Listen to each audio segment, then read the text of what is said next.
Doctor Danish real focus के साथ हाजिर है। डेवलपमेंट बहुत तेज़ी से है और मैंने जैसे पहले भी अपने पिछले व्लॉग में बताया था कि एक इत्तला ये है कि अगले हफ्ते वो अदम एतमाद में है और अदम एतमाद की तहरीक लाने के लिए चंद लोग सिर्फ इस पे टाइम फाइनल करना है और एक इशारे की ज़रूरत मैं बता चुका हूँ और बड़ी तेज़ी से डेवलपमेंट हो रही है। इमरान खान को भी इस बात का अंदाज़ा है, उनके वज़रा और मुशीरों को भी अंदाज़ा है, उनके एमएनएज़ और एमपीएस को भी अंदाज़ा हो गया है और आप देख रहे होंगे कि पीटीआई के अंदर एक तूफ़ान बरपा हो गया है।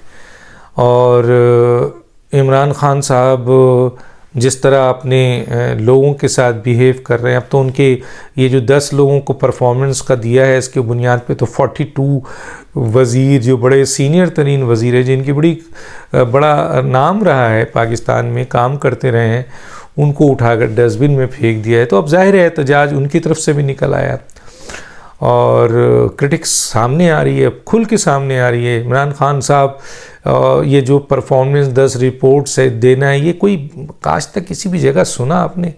ये तो छोटे मोटे इदारों में ये सब चीज़ें चलती हैं और फिर जिस तरीके से आपने जो है परफॉर्मेंस दिया है नंबर 1 नंबर 2, तो लोग ये कह रहे हैं कि ये जो सर्टिफिकेट आप दे रहे थे, ये जो अवार्ड दे रहे थे, इसके साथ कारकर्दगी भी तो बता देते कि ये कारकर्दगी होती है।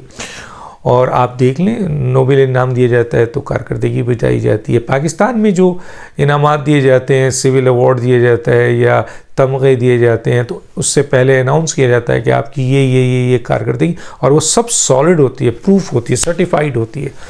ये नहीं कि आप बोल दें कि जी मुराद सईद तो है। भाई मुराद सईद साहब को वो वाहिद एक बंदा है जिसको स्टेट मिनिस्टर तकरीबन 3 महीने पहले ही के बाद आपने उसको फेडरल मिनिस्टर बना दिया और 3 महीने के अंदर ही आपने उसकी आपके जज कर ली कि वो तो बड़ा, उसकी परफॉर्मेंस बहुत अच्छी है। पूरी हुकूमत समेत आपके बड़े बड़े इसमें वज़ीर आए और निकाल दिए गए, हटा दिए गए, जिनका बड़ा एक्सपीरियंस है, सब ने काम भी किया, बहुत कुछ था। मैं किस का नाम लूँ? ब्यूरोक्रेसी में भी बहुत से लोगों को जो है इधर उधर फेंक दिया गया, मिनिस्टरों को फेंक दिया गया और 3.5 साल में आप समेत कोई कारकर्दगी नहीं दिखा सका। लेकिन मुराद सईद जो हैं वो 3 महीने में कारकर्दगी दिखाते हैं और आप उनको वज़ीर ये मुमलिकत से उठाकर फेडरल मिनिस्टर बना देते हैं और कहते हैं कि आपकी कारकर्दगी बड़ी बेहतर है। लेकिन जब पूछते हैं कि भाई इनकी क्या कारकर्दगी है, वो आप बताते नहीं हैं। वो कारकर्दगी भी तो बताइए, जिन 10 लोगों को आपने दिया है इनकी नंबर 1 किस बुनियाद पे आए? हालांकि इनके ऊपर जो है वो अरबों रुपए की इरेगुलरिटीज़ का केस है, इनके अपने एनएचए के हवाले से, पोस्ट ऑफिस और दूसरे जो इनके अंदर महकमे आते हैं, गाड़ियों का जो है वो करप्शन का केस इनके इसमें आया है। ख़ुद एमनेस्टी इंटरनेशनल ने 117 अरब रुपए की करप्शन का जो है वो केस दिया। 7 अरब रुपए इनके ऊपर आया है कि इन्होंने दूसरों के साथ मिलकर अंडर हैंड खाया, फिर भी आप इनको जो है वो नंबर 1 दे रहे हैं। बहरहाल तो इस वक्त एक तूफ़ान सा आया हुआ है और उस तूफ़ान में इमरान खान साहब जो हैं वो बह रहे हैं और वो तूफ़ान उनको ले जाके वहाँ मारेगा जहाँ उन्होंने तसव्वुर भी नहीं किया है। दूसरी तरफ अपोजिशंस अपना पूरा, आप जो कहते हैं ना एक चेस्ट होता है आपके, वो अपने प्यादे और अपने घोड़े और अपने जो भी उनके पास, उनको वो चला रहे हैं, काफ़ी अर्से से चला रहे थे और बड़ा मजबूत चलाकर अब उस नतीजे पे पहुँचे हैं कि जनाब अली उनका होमवर्क कंप्लीट हो चुका है। एक इशारे की ज़रूरत है, अदम एतमाद सामने आ जाएगी। आसिफ अली जरदारी का एक बड़ा रोल रहा है ऐसे मामलात में, माजी में भी अब भी, और ये लोग सही कहते हैं कि आसिफ अली जरदारी, एक जरदारी सब पर भारी, ये पीपल्स पार्टी का नारा है।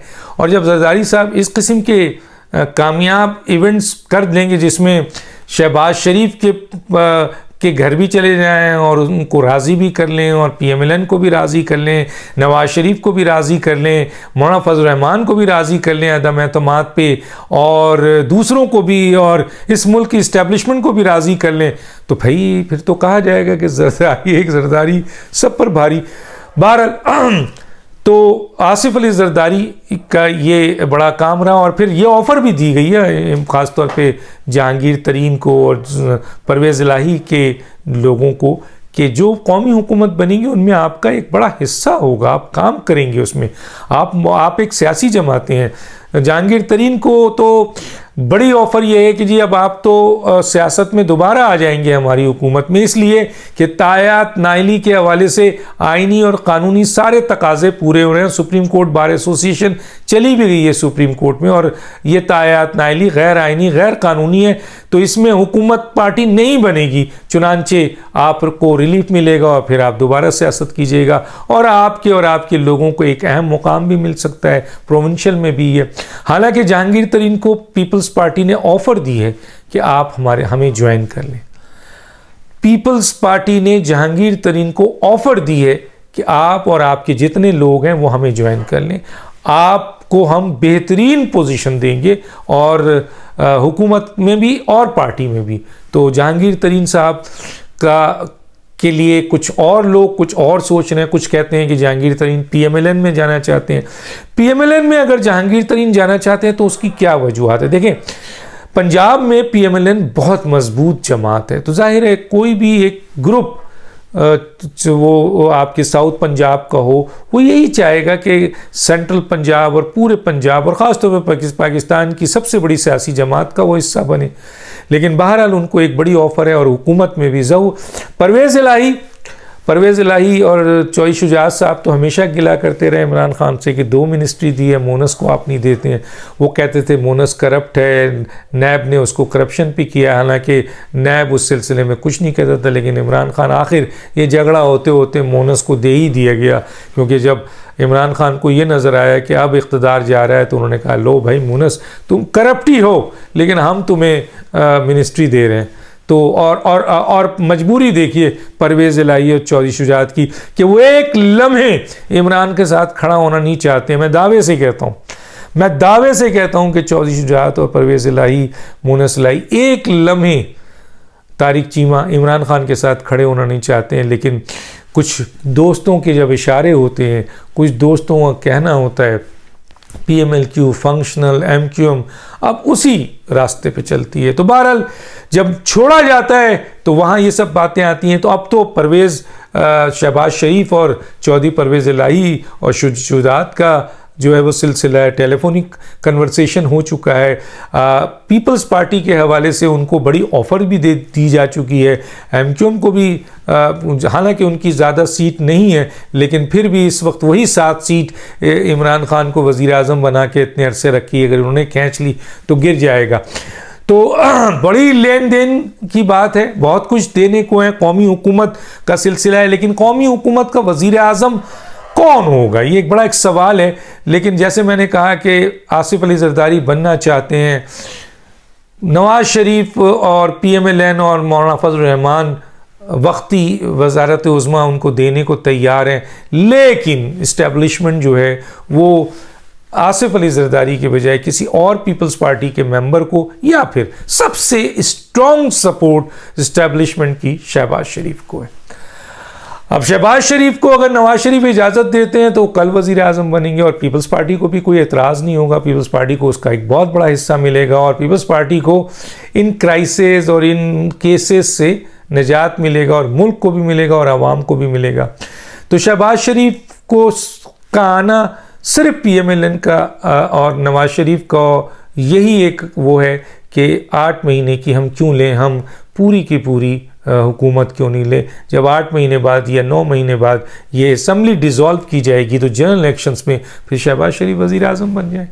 तो ये मुद्दा है। हालांकि इस्टेब्लिशमेंट की पर पूरा ख्याल है कि अगर इस्टेब्लिशमेंट से मसलन इस्टेब्लिशमेंट इस सिलसिले में जो रिकमेंडेशन देती है उसमें सबसे बड़ा नाम जो है वो शहबाज शरीफ साहब का है। तो मौजूदा सूरत हाल में आपके इमरान खान साहब फ्रस्ट्रेशन का शिकार है। इमरान खान साहब कुछ फ़ैसला करने वाले हैं, इमरान खान साहब असम्बली तोड़ देंगे, इमरान खान साहब इस्टेब्लिशमेंट को कोई सबक सिखाएंगे, इमरान साहब रेड लाइन क्रॉस करेंगे, इमरान खान साहब जो हैं वो इलेक्शन क़ब्ल अज़ वक्त इलेक्शन में जाने के लिए अपने आप को अवाम में ले आएंगे। इमरान खान साहब कुछ लोगों को निकाल रहे हैं, कुछ नए वज़ीर ले रहे हैं। इमरान खान साहब बैनुल-अक़वामी ताकतों को अप्रोच कर रहे हैं। इमरान खान साहब माफ़ी मांग रहे हैं। इमरान खान साहब सारी गलतियों को माफ़ करने के लिए कह रहे हैं। ये सारी चीज़ें अपनी एक्टिविटीज़ का हिस्सा हैं और मोहरों को इस्तेमाल किया जा रहा है, लेकिन कोई माफ़ी नहीं है, कोई रास्ता नहीं है, कोई सपोर्ट नहीं है, चाहे इंटरनेशनली हो, चाहे इंटरनेशनल इस्टेब्लिशमेंट हो, चाहे पाकिस्तान की इस्टेब्लिशमेंट हो, चाहे दूसरे और ज़राए हों। चंद लोग हैं जो काएँ काएँ कर रहे हैं। और देखिए ना, माही का लाल कोई इमरान खान के ख़िलाफ़ अदम एतमाद। ऐसा लग रहा है कि इमरान खान साहब 2/3 अक्सरियत से जीते हुई पार्टी है और उनके पीछे अवाम की बहुत बड़ी ताकत है और उनकी कारकर्दगी 3.5 साल में 70 साल में आज तक कोई आपके रहनुमा वज़ीर आज़म नहीं दे सका है। ये अगर चीज़ें हैं और उनके पीछे इंटरनेशनल इस्टेब्लिशमेंट है, तो चलें ये कहें कि कोई माई का लाल नहीं निकाल सकता है, तब भी खुदा की ज़ात तो सबसे बड़ी है।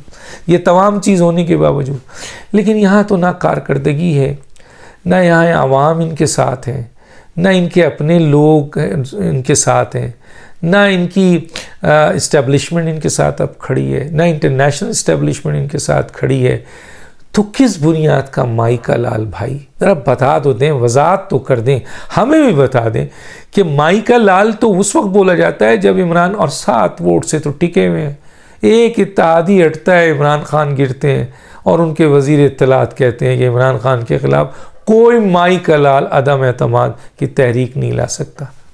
मतलब कितनी बड़ी बात है, लेकिन जो जस्टिफिकेशन बनती है उसमें मुकम्मल तौर पर फेलियर है हर चीज़ में। इंटरनेशनल इस्टेब्लिशमेंट, पाकिस्तान की इस्टेब्लिशमेंट, कारकर्दगी, आपके मेंबर्स, तंजीम, लोग, और वो और कौन कह रहा है, वो जो कई पार्टियों को छलांग मारते हुए आया और इनको तोहफा दिया गया इमरान खान के, ये इनको ले, और ये वो हैं जिनको पहले वजारत इत्तलात से निकाल दिया गया था, वजारत साइंस में, फिर इनको लाया गया कि वजारत इत्तलात में एक ऐसा आदमी चाहिए जो इसी किस्म की गुफ्तगू करे। शेख रशीद वाली, वो कौन सा गिल है जिसका मैं तो नाम भी नहीं लेता, वो है, या फैसल वाडा है, या ख़ुद इमरान खान है, ऐसे लोगों की पजीराई है। अच्छे पीटीआई के लोगों की पजीराई नहीं है, अली मोहम्मद जैसे लोग हैं और भी बहुत सारे लोग हैं, उनकी पजीराई नहीं है। शाह महमूद कुरैशी कुछ भी सही, लेकिन उनको मुराद सईद के मुकाबले में बताइए आपके उनको इस लेवल पर जलील किया इमरान खान ने। और ये क्यों किया है? शाह महमूद कुरैशी को उनकी बेहतरीन सर्विसेज हो ना हो, उसके बावजूद एक एक्सपीरियंस आदमी है, उसने पहले भी काम किया है, तो उसकी परसेंटेज अगर फ़र्ज़ करें आज के दौर में 10% है, तो भी मुराद सईद से 100% ज़्यादा बेहतर होगी।